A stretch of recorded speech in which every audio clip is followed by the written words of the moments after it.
La sagesse de Dieu nous enseigne la marche à suivre.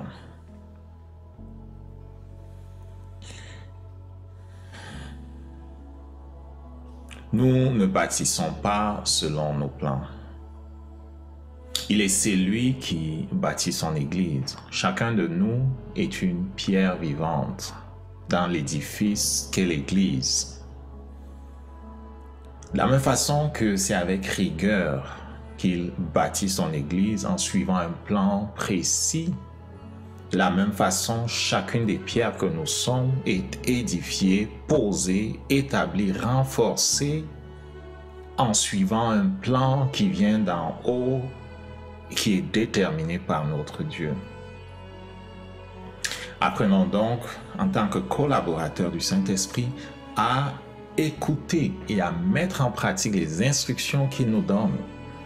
Chacune d'elles a un sens, un but. Et l'ordre qu'il nous donne pour les étapes est important aussi. On ne peut inverser l'ordre des choses et s'attendre à avoir le même résultat. Le texte d'appui pour notre étude est celui d'Ésaïe au chapitre 28, que nous allons lire rapidement à partir du verset 23. Il dit, « Prêtez l'oreille et écoutez ma voix, soyez attentifs et écoutez ma parole. Celui qui laboure pour s'aimer, laboure-t-il toujours? Ouvre-t-il et brise-t-il toujours son terrain?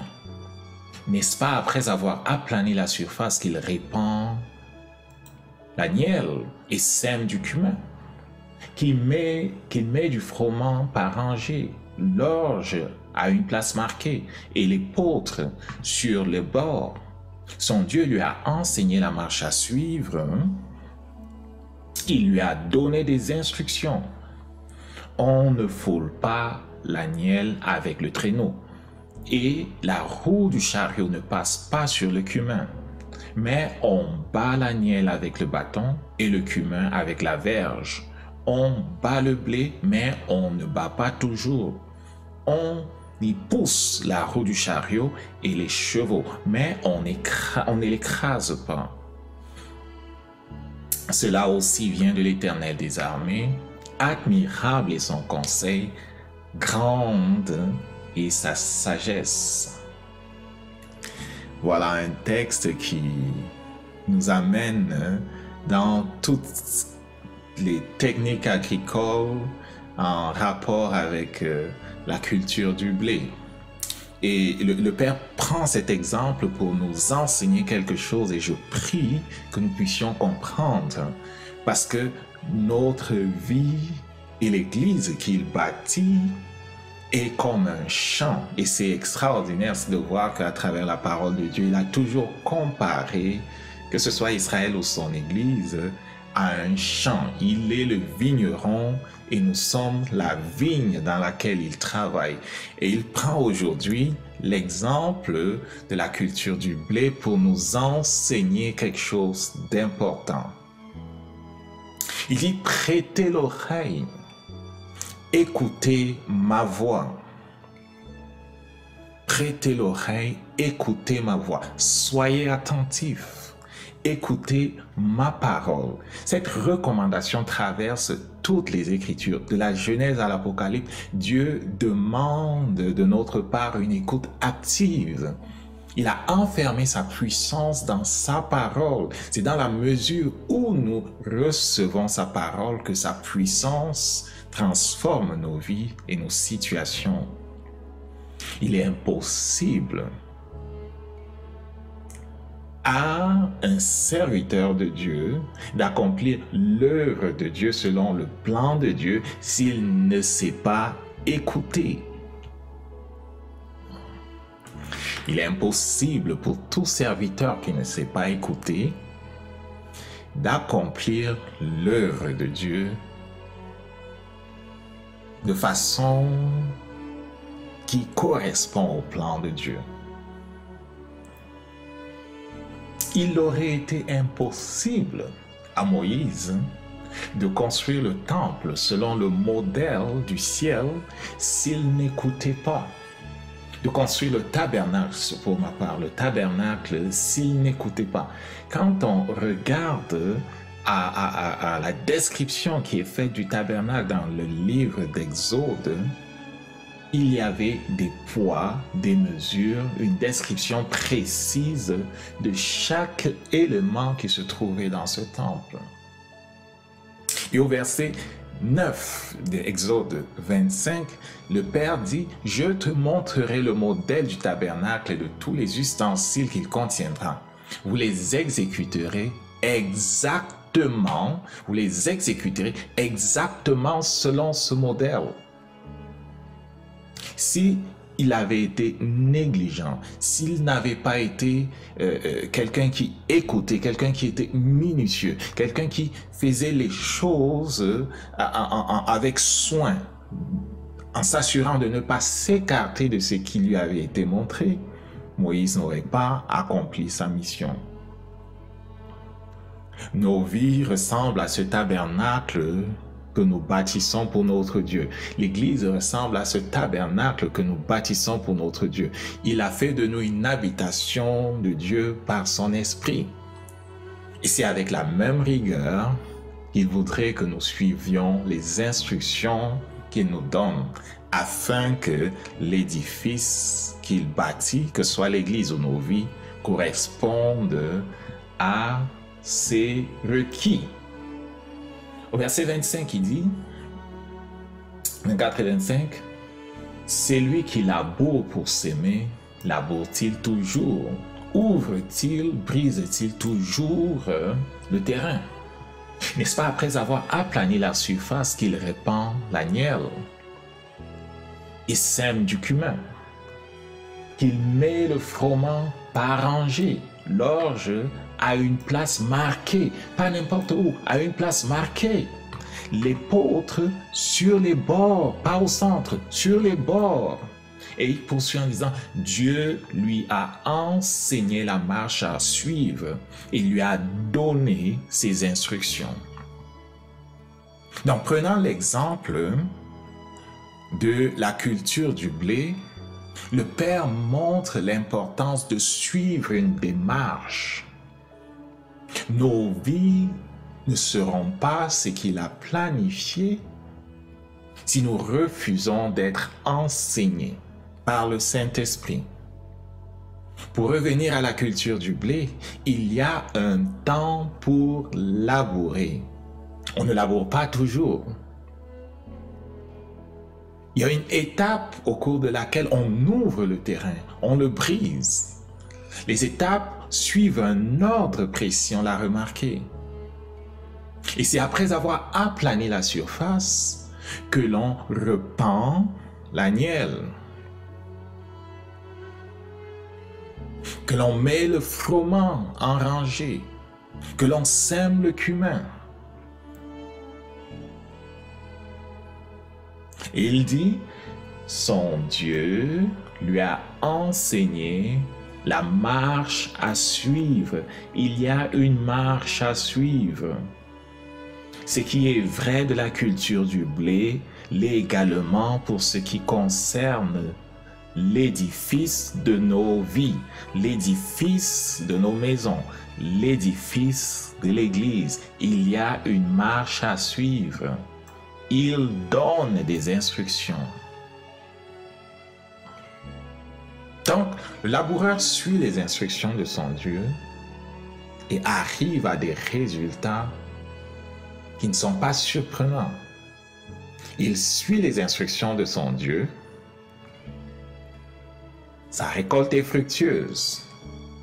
Le succès n'est pas un hasard pour qui suit le Saint-Esprit, pour qui suit un maître, pour qui suit un bon maître et qui sait reproduire ce que le maître fait.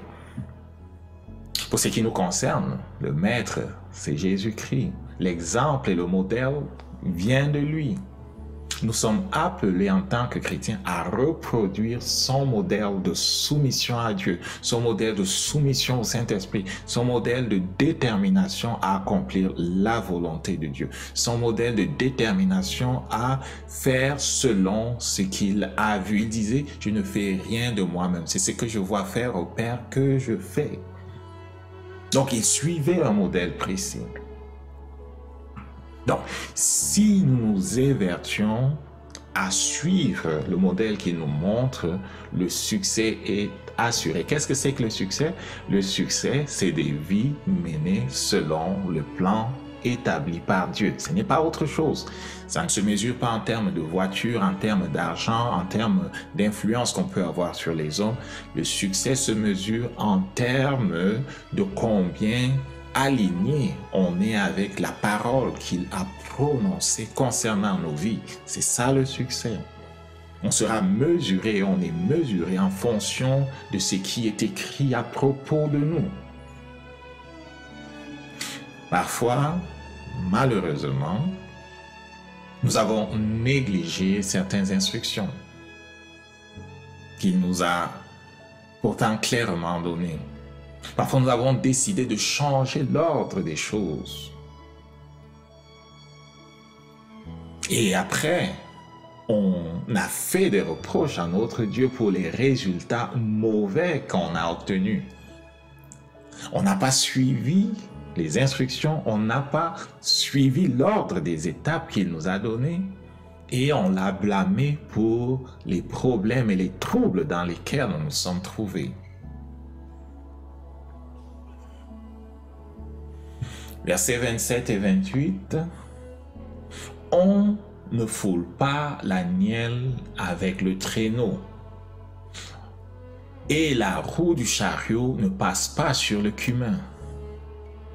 On bat l'agnelle avec le bâton, le cumin avec la verge. Vous l'avez compris, en rouge, c'est ce qu'on ne fait pas. En vert, c'est ce que l'on fait. OK?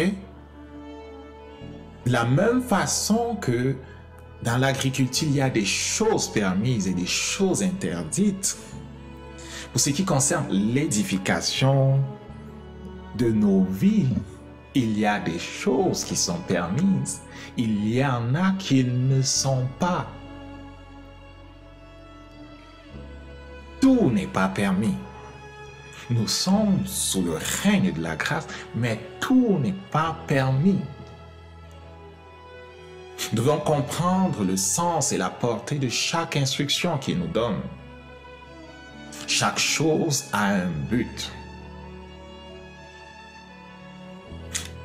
L'édifice de notre vie s'élèvera sur le bon et solide fondement qui est Jésus-Christ lui-même, dans la mesure où, comme Moïse, nous aurons pris soin de faire exactement selon le modèle qui nous est montré. Celui qui est rempli de lui-même, celui qui est rempli du monde, ne recevra pas cette parole. Il voudra qu'on suive suivant ses propres pensées, suivant le modèle du monde. Ce n'est pas pour rien qu'il dit « Ne vous conformez pas au siècle présent ». Parce que plusieurs, consciemment ou inconsciemment, s'alignent par défaut sur le modèle du monde, sur les modèles les plus communs, oubliant que nous avons été appelés en dehors du monde, mis à part. Parfois, nous avons voulu construire selon nos plans. Non, mon frère, ce n'est pas la chose à faire. La gloire de Dieu s'obtient lorsque l'homme et la femme de Dieu choisissent de marcher sur le chemin étroit qu'il met devant nous. Cela aussi, il dit, cela aussi vient de l'Éternel des armées, admirable est son conseil, grande est sa sagesse.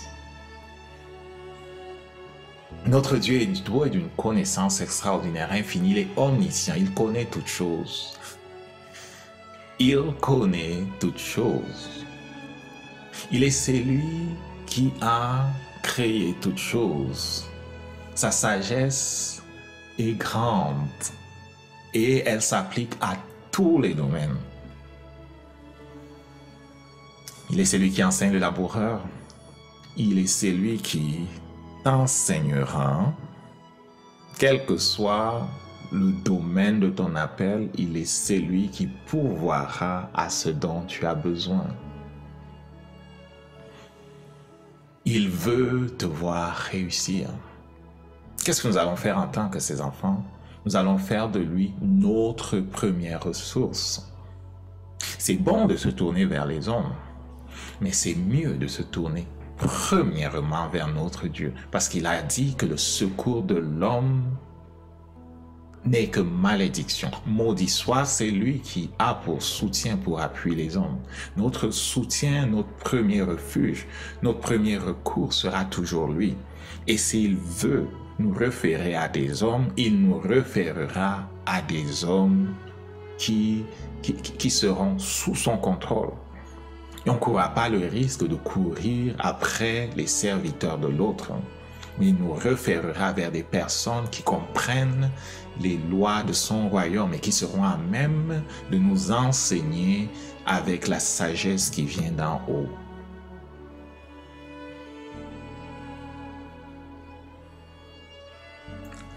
Soyons donc attentifs et décidons d'écouter sa parole. Décidons de prêter l'oreille, puisque nous voulons construire et bâtir selon ce qui est écrit de nous. Le succès est impossible autrement. Nous ne connaissons pas le chemin du succès. Dieu qui a écrit les choses à propos de nous connaît, lui, le chemin par lequel ces choses vont être réalisées. Que la paix soit avec toi et que la grâce, la faveur de Dieu repose sur ta vie alors que tu le mets en premier et que tu recherches par-dessus tout, comme Moïse, notre frère, l'a fait, à édifier ta vie selon le modèle qu'il te montre. Son esprit cherche des façons de te communiquer des choses précises concernant ta vie. Dans les fondements de ta vie, il y a des choses qu'il voudrait changer. Écoute, soumets-toi, obéis. C'est la seule façon pour toi d'être solidement ancré en lui et d'avoir un impact dans ce monde. Que le Seigneur soit avec toi, qu'il te bénisse.